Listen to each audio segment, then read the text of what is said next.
President Trump went uninvited to give an Independence Day speech about Rushmore in the Black Hills of South Dakota. The giant sculpture, carved into a mountain within a national park, honors 4 American presidents and sits on land never relinquished by the United nation. It is activists and block roads to protest Trump's visit. The incident highlighted the fact that the Dakota people consider the Black Hills sacred and want the land back.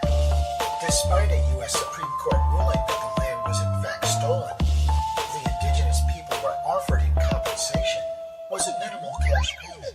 More commonly known in the West as buffalo, that grazed by the thousands near the hills.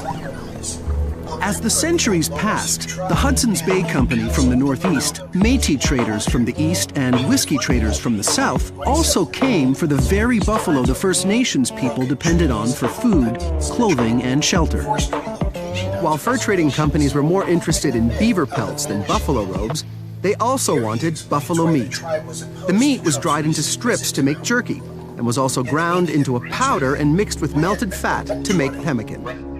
These buffalo food staples fed not only the First Nations and the Métis, but also thousands of employees of the North American fur trade and the United States military. Another pressure on herds in the 1870s came from large American factories of the industrial.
$74 billion just in gold.